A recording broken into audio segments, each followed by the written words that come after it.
I'm cooking some pasta, and then I will take you to the ocean and we will do some long exposure photography after the pasta.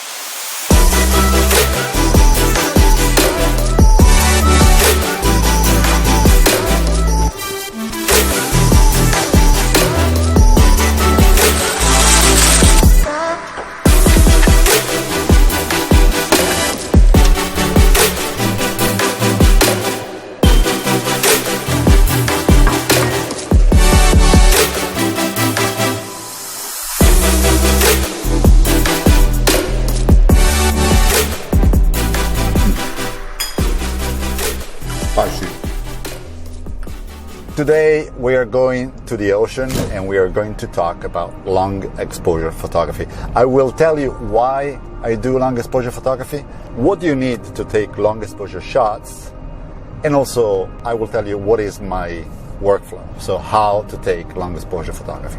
We are going to Martins Beach. Martins Beach is just south of Half Moon Bay, so if you're not from North California, I will tell you this is an hour south of San Francisco, so it's about an hour and a half from where I live, which means that I've been here quite a few times, and I will show you some pictures that I took here before.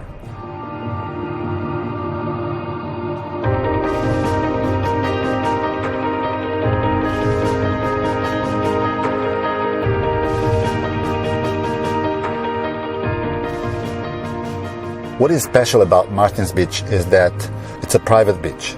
So there is a gate at the entrance on the highway. So you need to leave your car on Highway 1 and then you need to walk down 1 mile to get to the beach, which is great because most of the people don't do it, and especially at sunset. It's going to be very secluded. Last time I went, there were a couple of whales just enjoying the bay all for themselves. Maybe I should send some drone shots right now.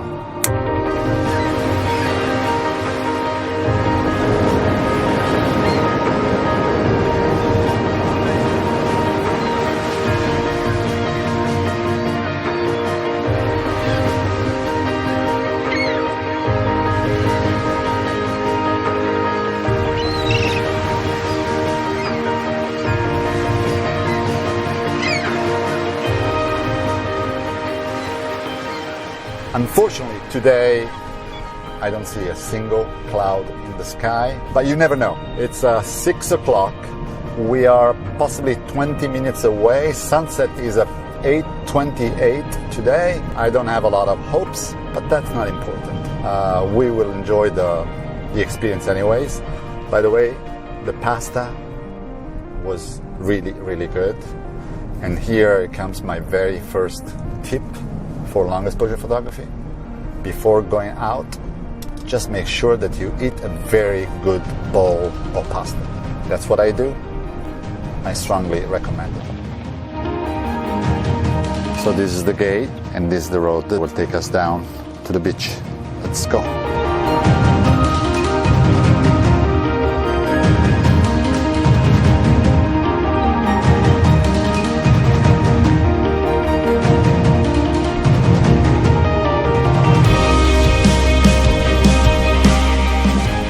Why do I like long exposure photography?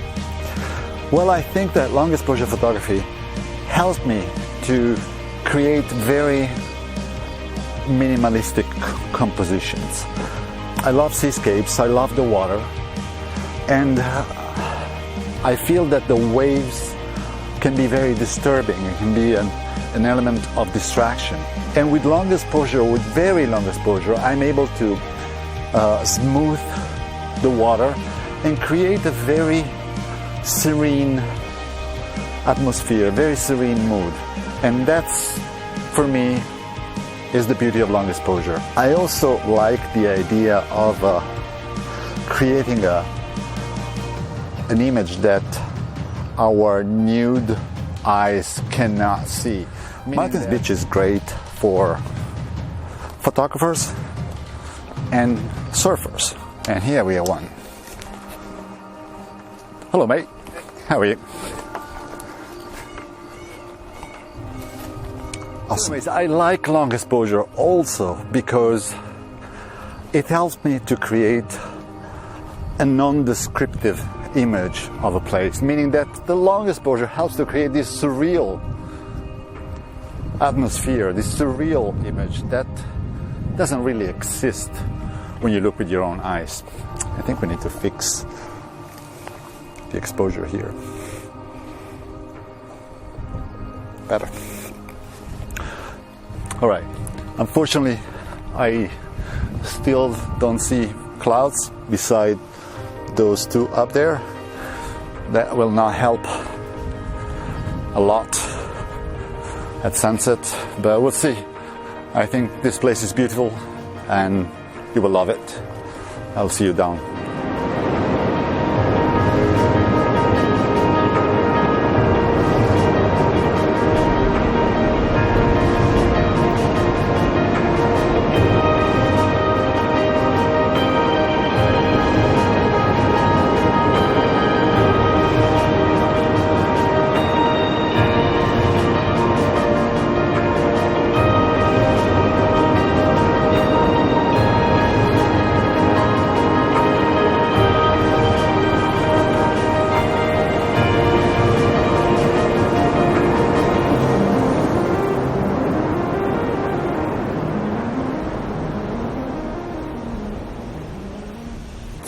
It's 6:52, so we have a little more than an hour and a half.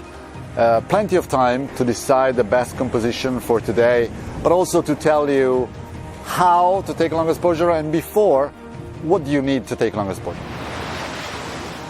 So first of all, you will need a very sturdy tripod. Without a tripod, there is no long exposure. Then you will need, of course, a camera, either DSLR or mirrorless, that will allow to take exposure with the bulb mode, especially if you want to take very long exposure. Then you will need the remote shutter release. And the very last thing, of course, you will need neutral density filters. As a tripod, I use a very robust, really right stuff. That's the name of the brand. Tripod, which is a brand from California. Fantastic product. I will write somewhere which model I'm using because I don't remember. And I use this really right stuff ball head 𝗬𝗶𝗪, I believe. All the links to the products I use will be in the description below. This is super sturdy, great for a DSLR like the Nikon D810 that I use to take my long exposures. I usually scout around the location with my camera before placing the tripod in order to see what is the best composition that I can find. Then of course I will place my tripod, and especially where I have sand, I will make sure that my tripod digs into the sand quite a bit. I don't want the waves eventually to move it at all. The second thing I will do, of course, I will place my camera on it. Then I have this little pouch where I have all my filters and the filters holder. That is very handy to have it placed right here, because then I can attach my remote shutter release and place it right in, so nothing will move, everything is secure. Safety first.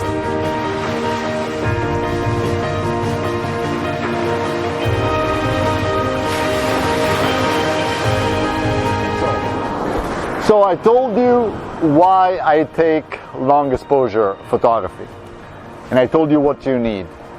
Now I'll tell you what is my workflow and how to take long exposure photography. First thing, I will find my composition. I will set my camera on aperture priority.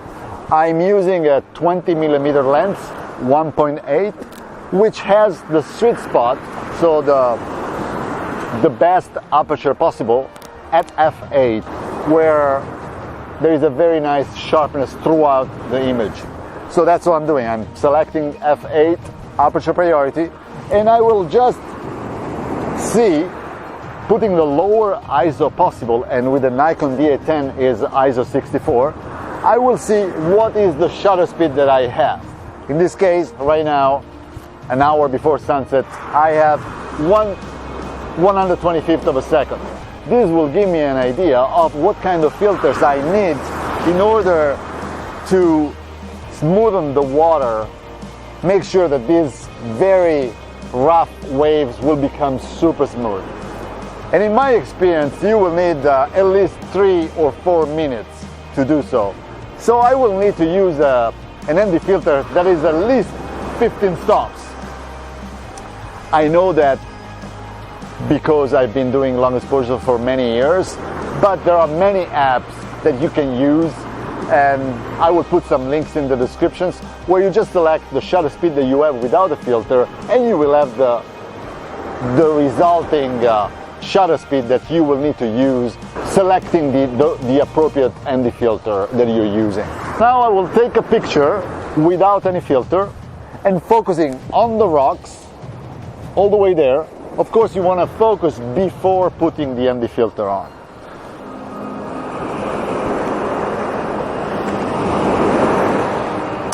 I want to make sure that my histogram is right in the center, no peaking on the right or on the left. Now that I know my shutter speed and the histogram looks good, I will put my camera in manual mode. I will keep, of course, the same aperture, f8, and the same ISO, 64. I will make sure that the autofocus is on manual, because once I put the filter in front of the lens, the camera, if it's in autofocus, will not be able to focus at all, and you won't be able to take the picture. I will close the viewfinder in order not to let any light pass through the viewfinder during the exposure. And I will also select the mirror lockup because I don't want to have any shake during my exposure. I'll grab my filter holder. This is the ND filter 15 stops. And because my scene is super dark in the bottom and very bright on top, I will also use a graduated neutral density filter. This is a 3-stop soft, which means it has a soft edge between the darker part and the brighter part. So these will darken the upper part of my scene. I will place the filters in front of my lens. I will put the shutter speed on bulb.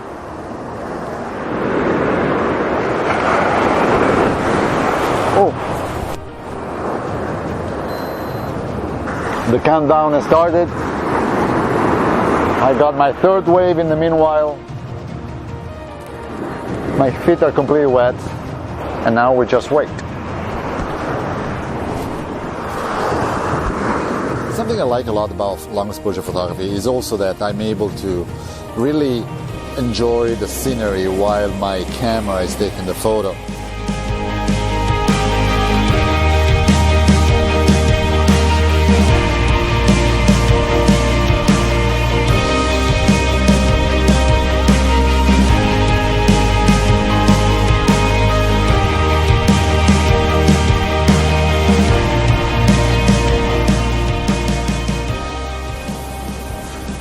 It's going to be fine. I'm very happy with my last exposure. I think it's a perfect representation of long exposure photography. Unfortunately, there is no clouds. There won't be crazy colors at sunset because sunset is actually right now. And this is it. Hope you liked this video. Hope you enjoyed this kind of content. If you have any question, write me in the comments. Thanks for watching, and I will see you in the next video.